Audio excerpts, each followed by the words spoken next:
jalandaɓe mo jawiga yodaŋe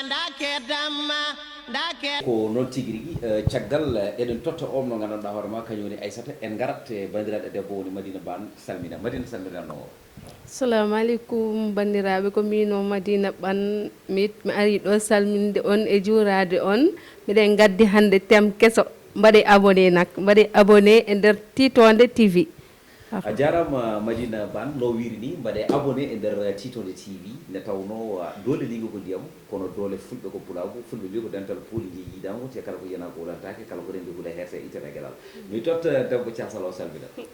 Eyo Dj Dou ɗum ɗon a jarama. Assalamu aleykum bandam en ɓiɓɓe fulɓe fullaɓe lamɗam, on calminama moni kala, on juurama, on beltanama. Enen ɗo hande e nder Titonde TV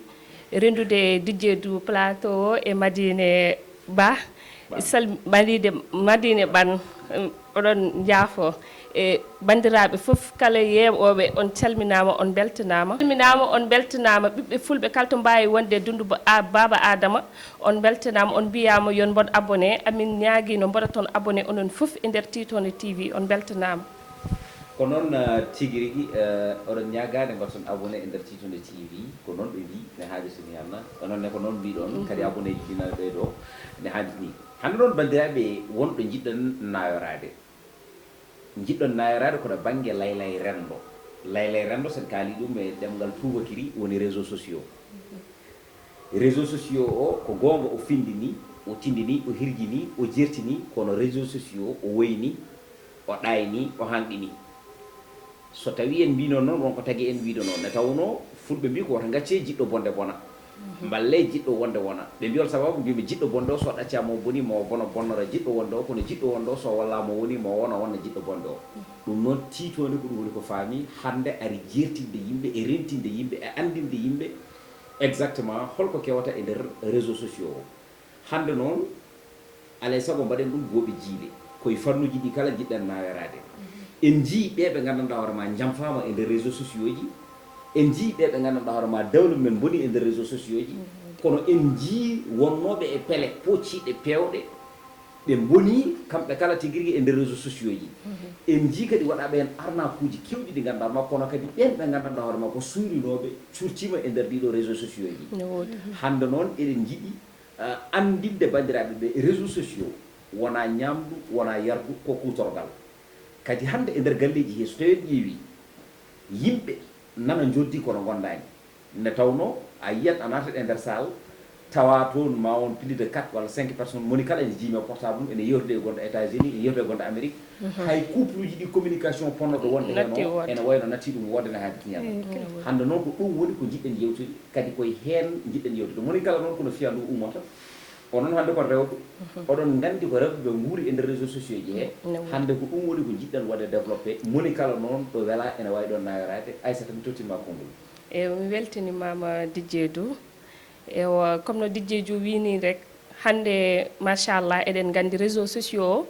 o fendi kono ko bonni ho ɓuuri hewde. Hande ayi galle sa natata galle hay saɗa salmina yimɓe ngala hay temps salmitade mo sababu no goto foof nene tiime téléphone mum. Sa wonani WhatsApp tan aɗana Facebook, sa wonani Facebook aɗana YouTube walla TikTok.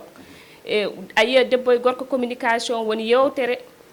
natti wonde hakkude mumen, par ce que goto e mabɓe foof nen tiimi to tiimi ɗo nen woni e ko woni ko. Ay natti yummiraɓe ɓe jinnaɓe ɓe waajo natti wonde hakkude mabɓe e sukaɓe ɓe. Hay goto wawa hande jooɗade ne wiya ɓiyum yaaru ni walla jooɗir ni walla dartoroɗa, par ce que yimɓe foof nen kippe téléphone ngaji. A yi aussi ha e hoddiɓe ha e ɓesgu ngu foof yiyama hande hay goto ala temps, yimɓe foof jogui ɓetti temps mumen mboɗi ɗum e nder réseaux sociaux ji. Ewo ko ɗum jogui noon ko mbiɗa addanma hen. So tawi en garti e nder on fannu a haali ɗo hen ko heewi ko gandanɗa hoore ma yimɓe foti wattude hen hakkillaji. Aissata holno debbo foti wurude e nder réseaux sociaux? Debbo no poɗɗa wurdude e réseaux sociaux no poɗɗa hen wurdude aɗa foti dañde comportement moƴƴo. En jii hande wone rewɓe ene ƴetta terɗe mumen ne pilma ene nelda. Eyo a yi hande debbo ene ƴetta terɗe mum ne waɗa appel aji vidéo, aɗa ƴetta aɗa filma hoorema aɗa nelda sukaɓe worɓe. Hay goto anda hande holto ɗum haɗata. hande aduna fof nena yeeba ayi a woppata haqqille sah aɗana waɗa vocal to ganda vocal ma mo neldata o wona koye on haaɗata vocal o ne wawi yentoyde banggue goɗɗo e goɗɗum mbiyanmi enen sukaɓe rewɓe ɓe yen ndeeno saɗa jogui wonko ƴeewata ko gandanɗa ne findinma wot cliquer tappaɗon ete jahara poɗɗa ɗo yaade jeeɓa sa paari jokka haaju ma il faut yimɓe ne mbatta hen haqqillaji no feewi surtout enen rewɓe ɓe mbasiytomi men ko enen rewɓe ɓe ƴeewen aɗa wawi jooɗade saka aɗa haalde neɗɗo tawa wattani hen haqqille ma taw won filmowo ma so filmimama taw no haala ma ta yiɗanoma hay goto heeƴa hen yetto henente mbatten haqqillaji koye men peenden darde men e nder réseau sociaux ji ɗi e groupe aji ɗi aussi ganden no kaldeten ganden ɓe kaldeten e to kaɗaten ɗum foof basitu mon hen e noon tigi a weltanama beltima no feewi Madina mo wi ɗum wiya TikTok mi soynimama e nder TikTok mo wi Madina aɗa caari Facebook mo wi Madina kadi ene yillo e nder YouTube mi haaliri anda wadde noon oɗo thème Madina ene foti wawde hen jumpude so tawi wonde min mbima e ya nayoro hoɗo nayortoɗa e thème he walla gartata e thème he nayirtomi hen Facebook aji surtout Facebook a yiyan hen neɗɗo ne extérieur watma demande ami mbaɗa ɗum accepté et puis jomum yiiɗi ko resde mo mais taw jomum ko boofo mi yi histoire uji muɗum ha heewi par ce que oɗon ko boofo après nullitamo tan ko visage makko meeɗa nulludemo less meeɗa nulludemo less dal e après o waɗi foof démarche uji fof waɗa après ɓe mbaɗi date mariage mabɓe après o ari no garde cour uji mbimami jagguimo udditantamo auto o mais debbo o yimo tan waɗi crise je te jure ɗum fof koye réseaux sociaux n'est ce pas et puis jiiten joni ko yimɓe ne ɓorno gandanɗa hoorema ko waɗi trop sexy et puis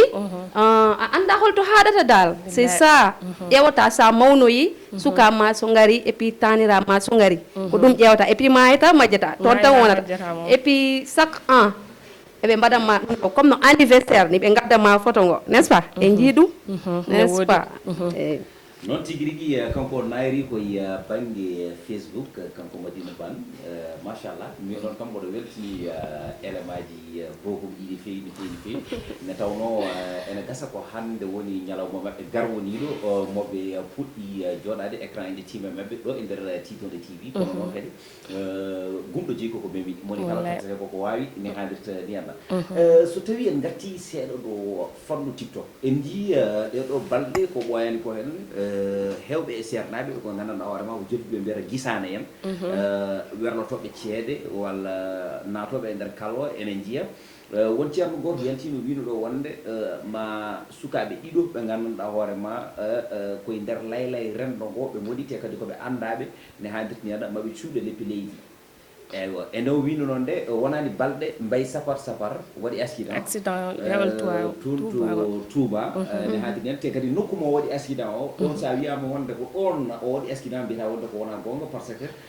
wona hay dow tali no ɓe mbiyiri ɗum ni eywa o nawori hen sukaɓe ɗiɗo ɓe gandanɗa hoorema ko ɗon ɗo felidi nokku sukaɓe tato hen ɗiɗo ko ɗon may sur place kanko aussi jommo ko jeeyimo hen en ganda noon suka goɗɗo keddiɗo so tawi no wuuri kono noon hay sino wuuri ko tampuɗo wonata en jii kadi suka debbo goto kañumne aussi koye nder TikTok hen ha joni lallatno nde haaldirta ni henna kañumne sankima hen ko ɓoyani ko caggal mbay sapar mbaɗa ko balɗe tati tan ɓe nandiri kamɓe koye mabɓe eywa ne wajiɓe jeehi mbi wonde ceerno o beele ene wawi artande yimɓe e nder oɗon fannu ceerno o holti wonde kamɓe ɗiɗo ɓe foof won jinne mo ganduɗa ma woni koye nder TikTok he ene haaldirta henna ko on yooɓi hen pittali mabɓe kono noon kadi aussi o wi rafet jikko onon gandimo no feewi no feewi no feewi o wi wonde rafet jikko yo reeno so renaki koko kañum jogori rewde hen ha ɗiɗon haaluji mbaɗi créé des polémique ɓen ɓe ganduɗa hoorema ko youtubeur uji jalti kaali hen ko ene magdi en woɓɓe jalti kañumen kaali hen mbi wonde hay sino so tawi mo anduno o foti ko haalande joomum e suumde o fotani waɗɗum e weñje hande so tawi ƴeewi yidde buse nde yidde tinede nde yidde andede nde yidde teskede nde tagui hande ha rewɓe hewɓe jaltintu terɗe mumen e nder TikTok rewɓe hewɓe hande kalata ko haaluji ɗi ganduɗa hoorema haaluji mbaɗɗi vulgaire e nder TikTok rewɓe hewɓe hande kañumen e nder ɗum tuma ñamata jarata woni fandare mumen e yidde mumen e eɓɓoji mumen foof ko yidde tinede ɗe yidde hebde abonné ji ni e nder on tuma aɗa yiya neɗɗo anira neɗɗo ni sababune wonde ko kañum ɓuuri ɗum hewde e abonné ji hande holno jiiruɗon TikTok surtout e nder rendo men fulɓe ewo min moom yiyandame TikTok e nder rende men Fouta e fulɓe ɓe ko yoɓe mbaaru seese par ce que no wiyete ɗon yidde buse oto tak ha aɗa lora hoore ma janggo aɗa lora bandiraɓe ma e ƴeewoɓe ma par ce que neɗɗo ko neɗɗo tan a diwata neɗɗo a jasata neɗɗo par ce que sa dañi wonko dañata tan gacce heƴani e neɗɗo sa dañi gacce wayno ko bandiraɓe ma ɓe ko ɓen sah ɓurata tinde ɗum ko ɓen ɓurata hen tampude par ce que biɗo ɓi kaari foof ma wi ko baɗum kaari walla ko tanum kaari il faut eɗen ndeno ɗum min moom TikTok o mi yaadani hen saɗa nanno yato ko nanuɗa ko waɗi valeur ko waɗi gartam kono wona aɗa ƴetta terɗe ma aɗa pour yidde abonné ji walla yidde wonde célèbre aɗa yettino hoore ma ta yettahe yimɓeɓe kadi ene modma a tottuma dal to kamɓe ɓe jiɗama mais ɓe gonata koye pusdem e ko boni e ko mbatta ko an aɗa sikka aɗani hen ko hen gonɗa to ka majjuɗo eyyi min ko ɗum je wonno yiyannam hen e TikTok o so tawi en garti e Madina vraiment en garat tan e même question mo posé mo ne tawno ko tawaɗo wonde ɓociri laaɓa janggo noon fulɓe kewiɗe Madina holno jiruɗa TikTok fulɓe ne tawno fulɓe hande ko gadortono ko haalde haalaluji vulgaire watti haalede hen direct uji ni mbaɗe e nder on tuma joni men jangguinirta yimɓe ko holne gorko e debbo foti worude tawa on jangguinowo ɗum o ni ene gasa no fotiri toppitade gorko mum o ni e nder on tuma réseaux sociaux o haaɗi ɗum ɗum ɗon dans ce cas so tawi neɗɗo ne findina ene tindina ene jertina yataw ɗum no tawi mum bisimilla ma e oɗon question en tout cas mino moom mbasoytomi en enen fulɓe ɓe mbasoytomi en enen fulɓe ɓe ko yen mbat très attention e nder TikTok gandanɗa hoorema ko poɗɗa wadde fof TikTok perdima temps muɗum gandanɗa hoorema sa yini aɗa liggoyo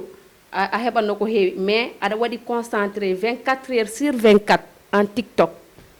anani hunde baɗɗi vulgaire tan et puis moins de 18 ans cukalel gandanɗa hoorema moins de 18 ans fotani darde ɗum et puis ko ɗum cukalel tukusil ko ɗum waɗata ɗum darata eyyi c'est ça ko noon tigui rigui en beltinima bandiraɗo debbo e Madina kanko e Aissata kono noon mboɗo andi en garta tan e namdal gongal ko ardi eɗen udda ko fewte réseaux sociaux o ne haalirta ndiyana kono noon min wonko jaguimi hen onon rewɓe ɓe oɗon jiiɗi ha ɓurti oɗon jiiɗi ha ɓurti ko telle sorte que goto e moon foof ko cuɗari ndi ardini aduna o ardini comci joɗɗi ɗi ardini machallah make up tan mo mbattono ene jarama on plus de 100 000 francs walla 200 000 francs eywa neɗɗo yiiɗa hebde iPhone mo ganduɗa hoorema aɗa andi ɗum ɗo salaire gorko ma wawa ɗum hebde walla salaire copain ma wawa ɗum hebde an hoorema dans ce cas noon so tawi a yii ɗum ɗon foof a itti aduna o a tekki o rondima tan ma addane wadde ka fatani wadde ko ɗum yahata noon ha jomum yiye e hen ɗimago mum hande so tawi oɗon mbasiyo ɓeɗon sukaɓe rewɓe ɓe gandanɗa hoorema woni koye nder réseaux sociaux ene perte hen temps mumen non seulement aussi ene mbasa hen ndimago mumen holne mbasiyortoɗon ɓe e holne mbajortoɗon ɓe ne tawno hande en jeehi ɗo gandanɗa hoorema ko annabi karis fof li annabaɓe foof ewo a memi ɗonente point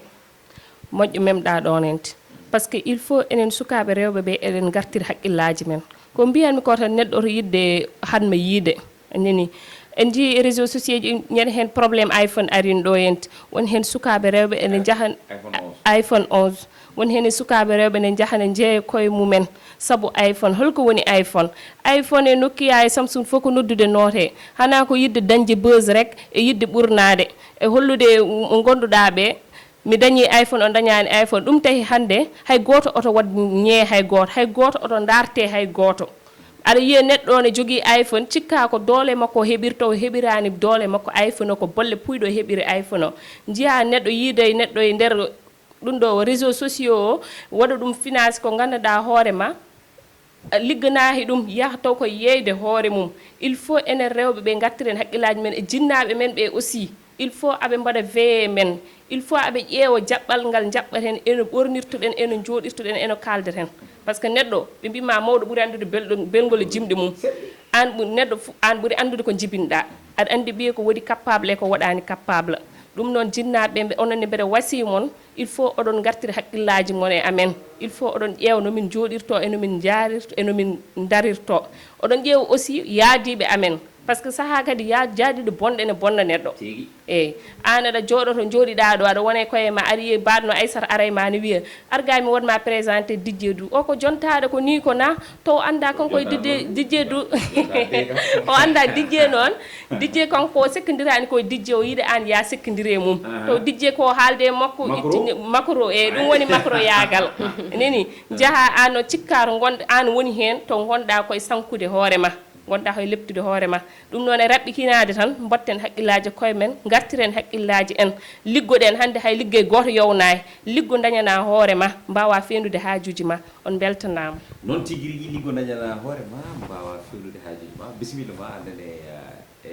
oɗon fannu rewɓe ɓe ganduɗa ma wonoɓe e nder laylay renno ko taw kañumen koko kokoreje ɗe tan cohli gam yidde wadde hen besoin eji men tagude men hen yeyde terɗe men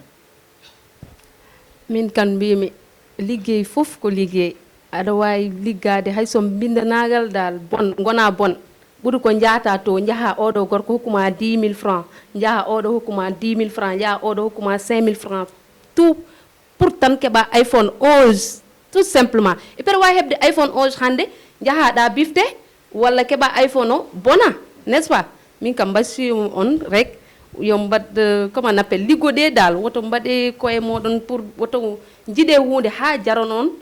yeyde terɗe mon dal c'est ça ɗum mbasiyum no wirini joni joni rokkimi tan ko gueɗel gotel nde tawno aɗa yiya debbo mo ganduɗa roma ene jogui copain taximan ene jogui copain tailleur ene jogui copain jeeyo place kosam ene jogui copain joom boutique ene jogui copain jeeya hay kasari nde tawno goto hen foof o yiɗata ko humtirde hen hajuji makko nde ha destini anna ɗum noon mboɗo sikki émission men gasi haalade gasi konngol ma cakkitigol e nder buddi buddi émission ewa Didier a jarama no fewi mbeɗa weltano on aussi rendude mon plateau ane oɗo no Médina Madina mi weltinima on ko mbasiytomi mon tan e ko mbasiytomi jinnaɓe men ɓe woni ko kalnomi ko nani tan botten haqqillaji men enen sukaɓeɓe e koye men jaggodiren ganden ko jaharen ɓe kaldaten eɓe joddoto ɗen ganden ko gonɗen e dow mum gomen koye men liggoɗen dañanen koye men jinnaɓe aussi yoɓe joddote men yoɓe kaldate en par ce que mo idima e suudu fo wima reno jaalal ko noon ɓe mbiyata yoɓe joddote men yoɓe kaldate men yoɓe jewtitte men aɓe gartire haqqillaji en aɓe mbad men enseigné bonne maniére woni ko aɓe kollumen lawol moƴƴol on calminama onon foof on beltanama ha saaha goɗɗo min garte on ha gongol konngol on to gongol e lawol gongol ɗum noon bisimilla ma bandiraɗo debbo woni Madina sehlam no fewi noon en tout cas ngollo woni dernière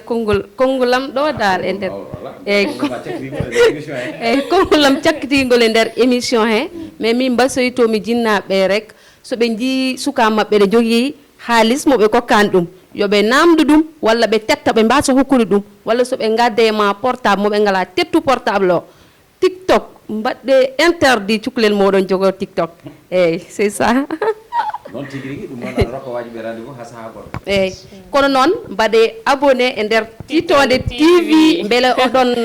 no wiyde oɗon keɗo foof dal information ji foof nene nder Titode TV noon tigui rigui bandamen tedduɓe musidɓam horsuɓe ɓe gowmi fofirde kiggol e enɗam e korsa on mbiyama tan kisal gueno e mon so tawi wonko tata hen oɗon jarlo oɗon jaafo nde tawno kalone miijo jombata o fuujo heewi ɗo welata kalɗo taw welani keeɗiɗo ɗum noon eɗen gandi hande lowdi men wonno ko laylay renɗo ngo caɗele e saqqede wurade hen kono kadi ɓe mbi ko wonde kala ɗo jiiɗa bonande won moƴƴere wonde ɗon kono holɗo moƴƴere wasata feeñje gaga tigui rigui nder ɗon bonande so tawi bonande ɓuuri hewde e moƴƴere tan moƴƴere feeñata kono so tawi moƴƴere ɓuuri hewde e bonande tan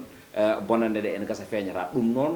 jiɗɗen ko findinde e tindinde e hirjinde e jertinde beele kala banoɗo noon ene wacco hoore mum nde tawno ɗo enen kala ken hoɓɓe ken arɓe ken hotoɓe en garani hodde mo jikki koko gasata mo jubbi koko gasata mo ɓafti koko gasata mo mefti koko gasata ala ko gasata sowona laamu gueno nde hannirta ni henna ɗum noon so a faami wonde ɗo ka koɗo sa faami wonde aduna ko film e film aji ngoni hen kala mo film no koko fawrante film ma esoyo gollude golle tiɗɗe juɓɓude jumtude janggo e jaam sa ma yiɗa ca cimtol ne tawno heddoro ko film o wona bonɗo walla film o wona moƴƴo kono moni kala koko filmante film o ɗum noon yo Allah rokka en filmanede film aji moƴƴi ɗum noon ko min e bandiraɓe am rewɓe o mo ganduɗa ɗuma kañum woni Aissata Sall e o mo ganduɗa ɗuma kañum woni Madina Bane e tawtorede kadi aussi directeur programme en bokum kono noon karallo mo gandanɗa hoore ma koye nder haralleɓe cukalel tokosen ɓuura duuɓi kono ɓuuraka hakkille woni Moussa Bocco ko kañum heerno toon to caméra ji to kono noon kadi ko weltanade aussi stagiaire uji goɗɗi ɗi gandanɗa hoore ma e nder Titode TV ɓen ɗo henne jooɗi joni ma en gartu e fannu goɗɗo so tawi gueno haaji banda men tedduɓe musidɓam horsuɓe on mbiyama kisal guena e moon guiɗo moon seydi moon DJ Dou so tawi ko tara hen ganda ko minen so tawi ko yiɗɗen ganda ko guena goto